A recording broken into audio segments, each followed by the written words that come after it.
Hello everyone, I am Sunny, your physics teacher. Welcome back to my YouTube channel. CTRM के dynamics के आज के इस लेक्चर में हमें एक और जेई एडवांस लेवल की प्रॉब्लम को सोल्व करेंगे। तो देखो इस प्रॉब्लम में क्या गिवन है। एक्सेलरेशन ड्यू टू ग्रेविटी की value near the surface of earth 10 metre पर सेकेंड स्क्वायर गिवन है। ठीक है,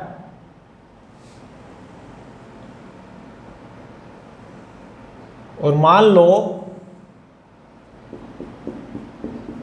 ये रफ कर्वी ट्रैक है, रफ कर्वी ट्रैक। ठीक है, और ये ग्राउंड है। ये क्या है? ग्राउंड। ठीक है, और ये हाइट h गिवन है। ये हाइट h/2 गिवन है और ये हाइट h/4 गिवन है। ठीक है, अब मैंने क्या किया, यहां से इस A पॉइंट से एक सॉलिड स्फेरिकल बॉल को रेस्ट से रिलीज कर दिया, रिलीज्ड फ्रॉम रेस्ट, ऐसे छोड़ दिया। ठीक है, और मान लो इस सॉलिड स्फेरिकल बॉल का मास m है, रेडियस r है। ठीक है, ये B पॉइंट है और ये C पॉइंट है। मैंने यहां से सॉलिड स्फेरिकल बॉल को रेस्ट से रिलीज कर दिया और ऐसा गिवन है कि ये जो सॉलिड स्फेरिकल बॉल है ये प्योर रोलिंग करेगी इस रफ कर्वी ट्रैक पे। मतलब ये rough curvy track enough rough है कि ये यहां पे solid spherical ball pure rolling करेगी इस रफ कर्वी ट्रैक पे। Ball will perform pure rolling on rough curvy track, ऐसा गिवन है। ठीक है, तो देखो इसका मतलब स्टैटिक फ्रिक्शन आएगा रफ कर्वी ट्रैक के द्वारा बॉल पे। ठीक है, static friction by rough curvy track on ball, सही बात है। और प्योर रोलिंग में जो स्टैटिक फ्रिक्शन आता है ना, उसका टोटल वर्क डन वो क्या रहता है? 0। ये हमें पता है। और नॉर्मल रिएक्शन का वैसे ही वर्क डन 0 रहेगा। तो जब ये बॉल प्योर रोलिंग करेगी इस रफ कर्वी ट्रैक पे तो केवल mg ग्रेविटेशनल फोर्स का वर्क डन आएगा। तो इसका मतलब है मैकेनिकल एनर्जी कंजर्व रहेगी बॉल की, मैकेनिकल एनर्जी कंजर्व रहेगी बॉल की A2C। ठीक है, तो देखो बॉल प्योर रोलिंग करती हुई आ रही है, A से B आएगी, बिल्कुल आएगी। A से B देखो ग्रेविटेशनल पोटेंशियल एनर्जी घट रही है, तो इसका मतलब टोटल काइनेटिक एनर्जी A से B वो क्या होगी? बढ़ेगी। तो इसका मतलब है ट्रांजिशनल काइनेटिक एनर्जी भी बढ़ेगी A to B। Transitional kinetic energy क्या होगी? बढ़ेगी A to B। इसका मतलब क्या हुआ? Velocity of centre of mass A से B बढ़ता जाएगा और A से B रोटेशनल काइनेटिक एनर्जी वो भी क्या होगी? बढ़ेगी। तो इसका मतलब A से B angular velocity of ball वो भी क्या होगी? बढ़ेगी। और A से B जो स्टैटिक फ्रिक्शन आएगा by rough curvy track on ball वो ऐसे आएगा। ठीक है, तो अब देखो B to C gravitational potential energy बढ़ेगी तो टोटल काइनेटिक एनर्जी को घटना होगा। ठीक है, काइनेटिक एनर्जी का घटना, तो इसका मतलब है ट्रांजेशनल काइनेटिक एनर्जी घटेगी और रोटेशनल काइनेटिक एनर्जी वो भी क्या होगी, घटेगी। B2C ट्रांजेशनल काइनेटिक एनर्जी का घटने का मतलब क्या है, B2C बॉल के सेंटर ऑफ मास की वेलोसिटी घटेगी और B2C रोटेशनल काइनेटिक एनर्जी का घटने का मतलब क्या है, एंगुलर वेलोसिटी भी क्या होगी, घटेगी। ठीक है, तो B2C बॉल के सेंटर ऑफ मास की वेलोसिटी घटेगी और एंगुलर वेलोसिटी भी घटेगी।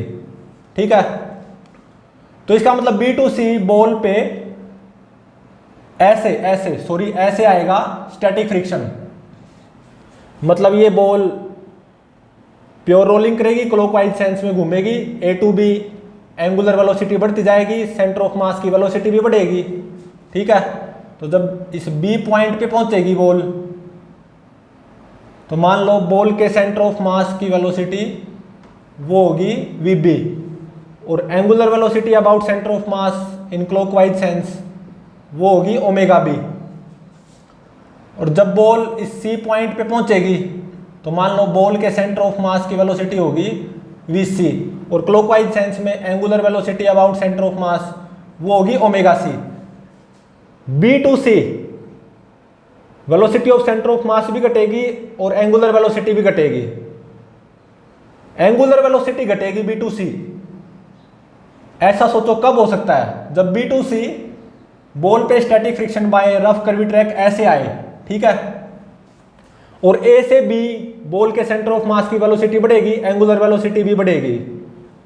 ऐसा कब हो सकता है, जब रफ कर्वी ट्रैक के द्वारा बॉल पे स्टैटिक फ्रिक्शन ऐसे आए। ठीक है, तो देखो A टू B बॉल के सेंटर ऑफ मास की वेलोसिटी बढ़ी, बॉल की एंगुलर वेलोसिटी भी बढ़ी, बॉल प्योर रोलिंग करती हुई आई है ना। और B2C बॉल प्योर रोलिंग करेगी, अब बॉल ऊपर चढ़ेगी तो बॉल के सेंटर ऑफ मास की वेलोसिटी घटेगी, ओमेगा भी घटेगा। तो इसका मतलब है at bottom most point B, इस रफ कर्वी ट्रैक के बॉटम मोस्ट पॉइंट B पे बॉल के सेंटर ऑफ मास की वेलोसिटी मैक्सिमम होगी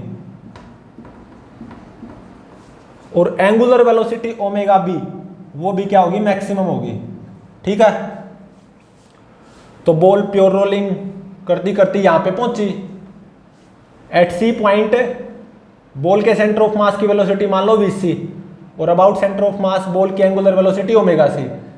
ऐसा गिवन है कि अगर मैं इस रफ कर्वी ट्रैक के C पॉइंट पे अगर मैं टेंजेंट ड्रॉ करूं ना, वो हॉरिजॉन्टल के साथ कितना एंगल बनाएगी, 53 डिग्री, ऐसा गिवन है। ठीक है, तो अब देखो इसके बाद बॉल अंडर ग्रेविटी हो जाएगी, बॉल अंडर ग्रेविटी। ठीक है, तो ये बॉल के सेंटर ऑफ मास की ट्रेजेक्टरी है, बॉल का जो सेंटर ऑफ मास होगा ना उसकी ट्रेजेक्टरी है ये प्रोजेक्टाइल मोशन, जब बॉल अंडर ग्रेविटी हुई है। ठीक है,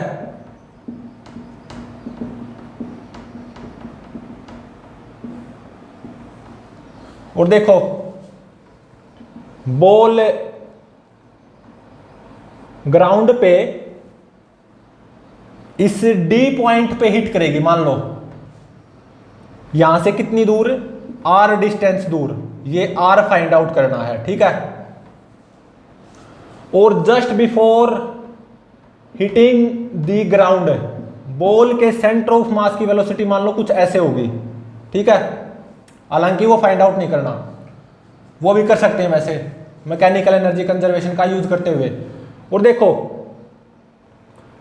जब बॉल अंडर ग्रेविटी हुई है C to D ball under gravity हुई है,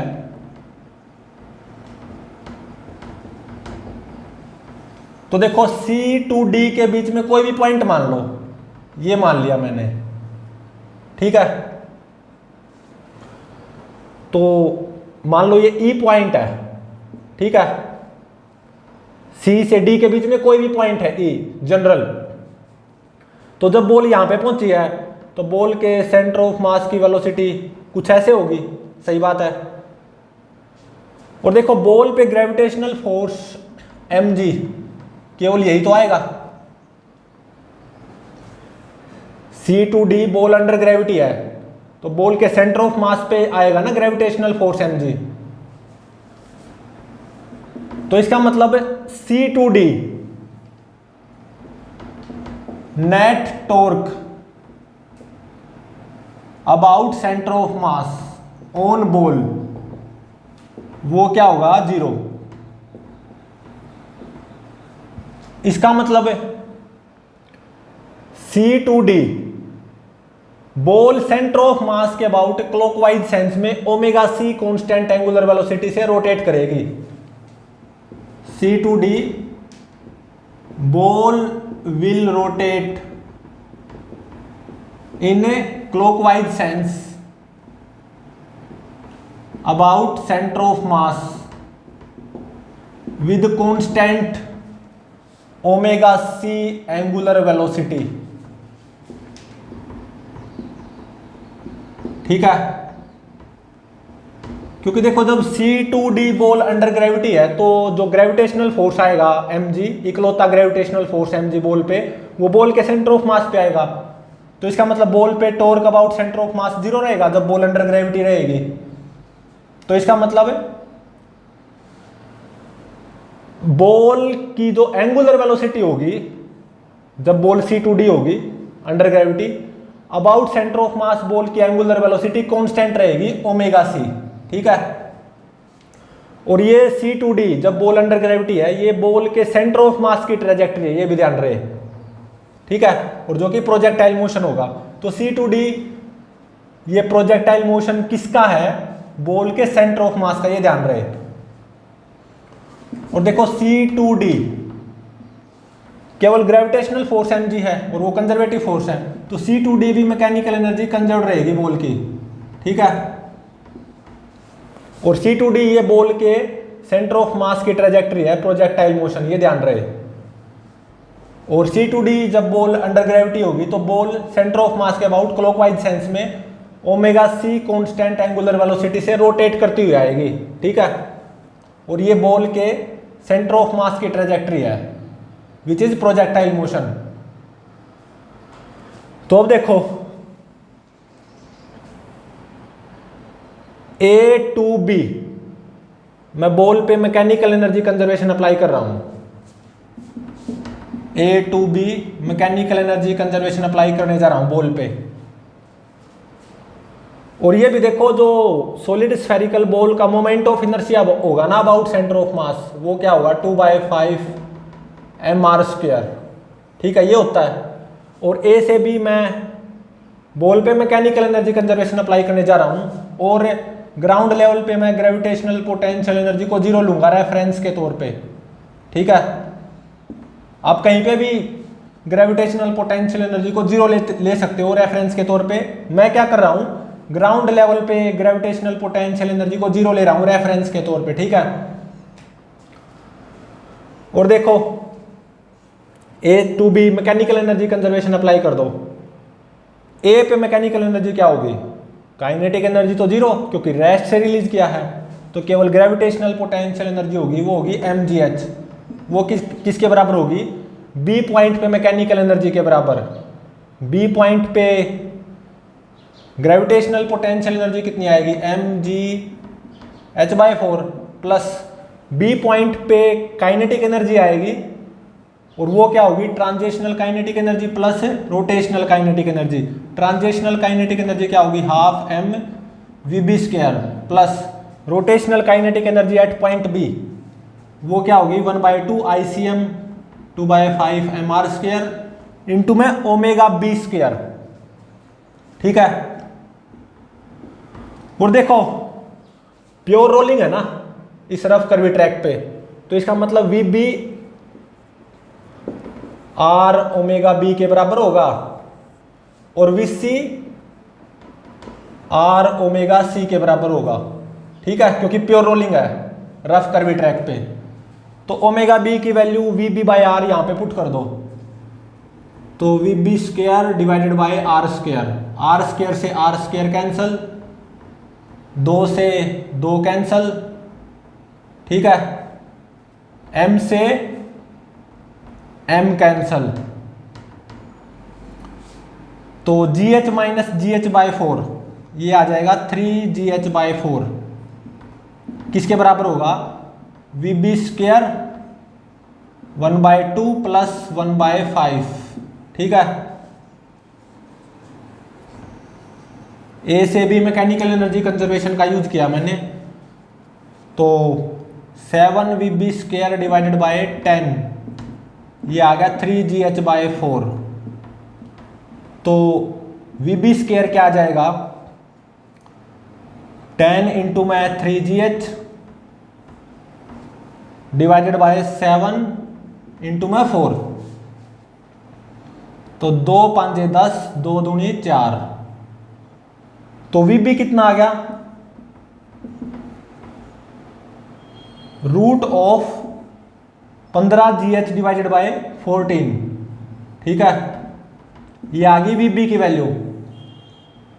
तो omega B at B point angular velocity in clockwise sense about centre of mass, omega B वो क्या आएगी, वी बी बाई आर, तो 1/r root 15GH divided by 14 ये आ गई ओमेगा बी की वैल्यू।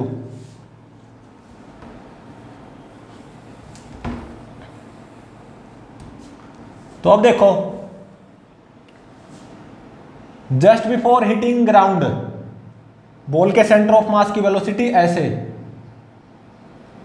और बॉल की angular velocity about centre of mass clockwise sense में होगी ओमेगा सी, वो लिखना भूल गए थे। अब देखो A to C mechanical energy conservation का यूज कर लो, ठीक है। ए पॉइंट पे mechanical energy is equal to C point पे मैकेनिकल एनर्जी। ए पॉइंट पे मैकेनिकल एनर्जी क्या होगी, काइनेटिक एनर्जी तो जीरो, तो केवल ग्रेविटेशनल पोटेंशियल एनर्जी होगी mgh is equal to C point पे मैकेनिकल एनर्जी क्या हो जाएगी, सी पॉइंट पे gravitational potential energy mgh by 2 plus C point पे टोटल काइनेटिक एनर्जी, और वो क्या होगी, translational kinetic energy plus rotational kinetic energy. Translational kinetic energy आएगी half m V C square plus rotational kinetic energy 1/2 ICM omega C square. ICM कितना, 2/5 mr square into में omega C square, omega C की value VC by R, तो omega C square क्या हो जाएगा, VC square divided by R square, R square से R square cancel, m से m cancel, 2 से 2 कैंसल, ठीक है। तो GH minus GH by 2, GH by 2 is equal to VC square को कॉमन ले लो, 1/2 प्लस 1/5, तो 7 VC square divided by 10 is equal to GH by 2। तो VC स्क्वायर कितना हो गया, 10GH डिवाइडेड बाई 2 इंटू में 7, 2 5 10, तो VC स्क्वायर आ गया 5GH डिवाइडेड बाई 7, तो VC कितना आ गया, रूट 5GH डिवाइडेड बाय 7 इतना आ गया, ठीक है।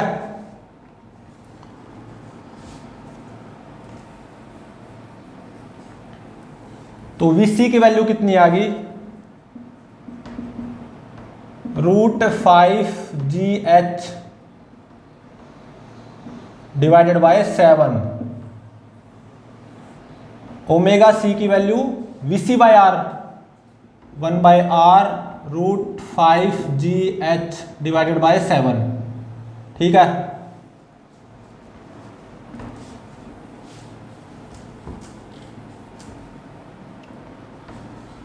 तो अब देखो, अब बॉल हो चुकी है अंडर ग्रेविटी C2D, और ये बॉल के सेंटर ऑफ मास की ट्रेजेक्ट्री है प्रोजेक्टाइल मोशन। जब बॉल अंडर ग्रेविटी होगी C2D, तो बॉल पे केवल ग्रेविटेशनल फोर्स आएगा mg, और वो बॉल के सेंटर ऑफ मास पे आएगा। तो net torque about centre of mass, ball पे क्या रहेगा 0। तो इसका मतलब C2D ball centre of mass के अबाउट क्लॉकवाइज सेंस में omega C constant angular velocity से रोटेट करती हुई आएगी। ठीक है, और ये बॉल के सेंटर ऑफ मास की ट्रेजेक्टरी है। ठीक है, एट सी पॉइंट जब बॉल जस्ट अंडर ग्रेविटी हुई है तो बॉल के सेंटर ऑफ मास की वेलोसिटी ऐसे भी सी। ठीक है, तो C2D बॉल पे केवल ग्रेविटेशनल फोर्स आएगा mg, तो अगेन मैकेनिकल एनर्जी क्या रहेगी कंजर्व्ड। वैसे मैं ये पहले लिख चुका हूं। तो अब देखो C2D बॉल के सेंटर ऑफ मास की ट्रेजेक्टरी देखो, क्या आई projectile motion. Centre of mass की ट्रेजेक्टरी क्या आई प्रोजेक्टाइल मोशन। ठीक है, और मान लो ये मेरी एक्स एक्सिस है और ये मेरी वाई एक्सिस है। ठीक है, ये मेरी वाई एक्सिस है, ये एक्स एक्सिस मान ली, ये वाई एक्सिस है, और जो ये सी पॉइंट है ना ये मैंने ओरिजिन मान लिया। ठीक है, अब बॉल अंडर ग्रेविटी होगी, ये बॉल के सेंटर ऑफ मास की ट्रेजेक्टरी है प्रोजेक्टाइल मोशन C2D, और just before hitting the ground ball के सेंटर ऑफ मास की वेलोसिटी ऐसे होगी, हालांकि वो फाइंड आउट नहीं करनी। और just before hitting ground ball की जो एंगुलर वेलोसिटी होगी about centre of mass clockwise sense में ओमेगा सी होगी। इनफैक्ट C2D जब बॉल अंडर ग्रेविटी है तो बॉल सेंटर ऑफ मास के अबाउट क्लॉकवाइज सेंस में omega C constant angular velocity से रोटेट करती हुई आएगी, और ये बॉल के सेंटर ऑफ मास की ट्रेजेक्टरी है, ध्यान रहे, जो कि प्रोजेक्टाइल मोशन है। बॉल के सेंटर ऑफ मास की वेलोसिटी जब बॉल अंडर ग्रेविटी है, और ये एक्स एक्सिस मान लीजिए वाई एक्सिस। तो देखो जब ये एक्स एक्सिस होती है, ये वाई एक्सिस, और यहाँ पे बॉल यहाँ पे बॉल ओरिजिन से प्रोजेक्ट हुई है ना, और एक्सेलरेशन ड्यू टू ग्रेविटी ऐसे जी है वर्टिकल डाउनवर्ड, और बॉल एक तरह से कहां से प्रोजेक्ट हुई है ओरिजिन से। तो ये बॉल के सेंटर ऑफ मास की ट्रेजेक्टरी प्रोजेक्टाइल मोशन होगी। उस ट्रेजेक्टरी की इक्वेशन क्या आएगी, y is equal to X tan alpha minus G X square divided by 2 U square cos square alpha. ये होती है ना जब बॉल ओरिजिन से प्रोजेक्ट हो, मतलब ये एक्स एक्सिस ये वाई एक्सिस होगी, ओरिजिन से प्रोजेक्ट होगी सी पॉइंट से। ठीक है, और acceleration due to gravity vertical downward हो जी। तो बॉल के सेंटर ऑफ मास की ट्रेजेक्टरी ये आती है प्रोजेक्टाइल मोशन। ठीक है, तो जब बॉल इस ग्राउंड पे डी पॉइंट को हिट करेगी, when ball hit eight D point, तो वाई कोऑर्डिनेट कितना हो जाएगा -h/2। एक्स एक्सिस से नीचे है ना, तो वाई कोऑर्डिनेट कितना हो जाएगा -h/2, और एक्स कोऑर्डिनेट कितना हो जाएगा r, जो कि फाइंड आउट करना है। और अल्फा एंगल ऑफ प्रोजेक्शन कितना हो गया 53 डिग्री, और u सेंटर ऑफ मास की इनिशियल स्पीड जो कि vc के बराबर होगी, मतलब कितनी √5gh डिवाइडेड बाय 7। ठीक है, और g की वैल्यू कितनी गिवन है 10 मीटर पर सेकंड स्क्वायर। तो ये जो इक्वेशन है ना ट्रेजेक्टरी की, बॉल के सेंटर ऑफ मास की प्रोजेक्टाइल मोशन की ट्रेजेक्टरी की ये जो इक्वेशन है, तो इस इक्वेशन में y को -h/2 पुट कर दो, x को या तो x ही रहने दो या कैपिटल R भी पुट कर सकते हो।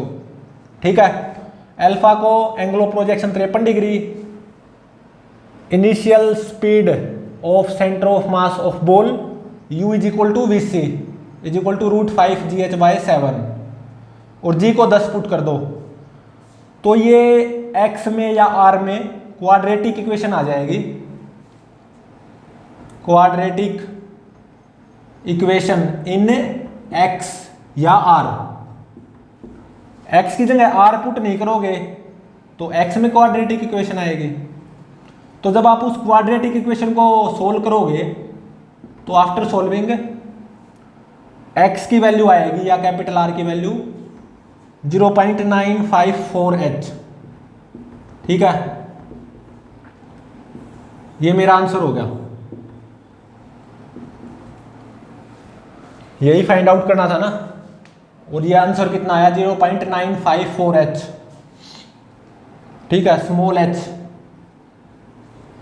क्योंकि कैपिटल H नहीं ले रखा, स्मॉल h ले रखा मैंने। तो बॉल प्योर रोलिंग करेगी इस रफ कर्वी ट्रैक पे, ऐसा गिवन है। मैकेनिकल एनर्जी कंजर्व रहेगी और फिर इसके बाद में बॉल अंडर ग्रेविटी होगी। ठीक है, तो बॉल का सेंटर ऑफ मास की ट्रैजेक्टरी है ये प्रोजेक्टाइल मोशन। ठीक है, और अब भी बॉल की मैकेनिकल एनर्जी कंजर्व रहेगी, अंडर ग्रेविटी भी, क्योंकि केवल mg ग्रेविटेशनल फोर्स आएगा जो कि कंजर्वेटिव फोर्स है। तो जब बॉल अंडर ग्रेविटी होगी तो बॉल सेंटर ऑफ मास के अबाउट क्लॉकवाइज साइंस में omega C constant angular velocity से रोटेट करेगी। ये ध्यान रहे, ऐसे रोटेट करती हुई आएगी। ठीक है, about centre of mass clockwise sense में omega C constant angular velocity से, क्योंकि जब बॉल अंडर ग्रेविटी है तो केवल mg फोर्स है और वो सेंटर ऑफ मास पे एक्ट करेगा, तो net torque about centre of मास 0 आ जाएगा। तो जब बॉल अंडर ग्रेविटी होगी C2D तो बॉल की एंगुलर वेलोसिटी कांस्टेंट रहनी चाहिए और वो क्लॉकवाइज सेंस में क्या रहेगी, ओमेगा सी। और यहां से ग्राउंड पे कितनी दूर हिट करेगी, 0.954h। ठीक है, तो मैकेनिकल एनर्जी कंजर्व रही है। कब तक की बातें हैं ये, just before first collision with ground. ठीक है, या जस्ट बिफोर हिटिंग ग्राउंड। तो बॉल की मैकेनिकल एनर्जी कंजर्व रहनी है जब तक ये बॉल प्योर रोलिंग करेगी इस रफ कर्वी ट्रैक पे। तो जो स्टैटिक फ्रिक्शन आएगा by rough curvy track on ball, उसका टोटल वर्क डन क्या रहेगा, 0। प्योर रोलिंग में होता भी है, और नॉर्मल रिएक्शन का वर्क डन भी 0 आएगा। तो केवल mg ग्रेविटेशनल फोर्स का वर्क डन आएगा A to C जब बॉल प्योर रोलिंग करेगी, और उसके बाद में केवल mg फोर्स है ही अंडर ग्रेविटी। तो मैकेनिकल एनर्जी कंजर्व रहनी है। ठीक है, और जब बॉल है ना इस B पॉइंट से पास होगी, कब तक की बात कर रहा हूं मैं, जब बॉल इस रफ कर्वी ट्रैक पे है, A to C की बात कर रहा हूं। तो A to C की जर्नी में बॉल के सेंटर ऑफ मास की वेलोसिटी मैक्सिमम किस पोजीशन पे होगी, जब बॉल एक मोमेंट के लिए यहां से पास होगी बॉटम पॉइंट से। तो बॉल के सेंटर ऑफ मास की वेलोसिटी VB वो मैक्सिमम होगी, और omega B angular velocity in clockwise sense वो भी मैक्सिमम होगी। यहां से यहां तक बॉल के सेंटर ऑफ मास की वेलोसिटी बढ़ेगी, एंगुलर वेलोसिटी भी बढ़ेगी, और स्टैटिक फ्रिक्शन ऐसे आएगा। और B to C बॉल के सेंटर ऑफ मास की वेलोसिटी घटेगी, एंगुलर वेलोसिटी भी घटेगी, क्योंकि मैकेनिकल एनर्जी कंजर्व रहनी है ना। तो B to C kinetic energy को घटना पड़ेगा, क्योंकि ग्रेविटेशनल पोटेंशियल एनर्जी बढ़ रही है। तो B to C बॉल के सेंटर ऑफ मास की वेलोसिटी घटेगी, एंगुलर वेलोसिटी भी घटेगी। तो B to C जब बॉल प्योर रोलिंग करती हुई ऊपर जाएगी इस रफ कर्वी ट्रैक पे, जो स्टैटिक फ्रिक्शन आएगा by rough curvy track on ball वो ऐसे आएगा, जो कि बॉल की एंगुलर वेलोसिटी को घटाएगा। ठीक है, तो प्लीज चैनल को लाइक, शेयर और सब्सक्राइब जरूर करें।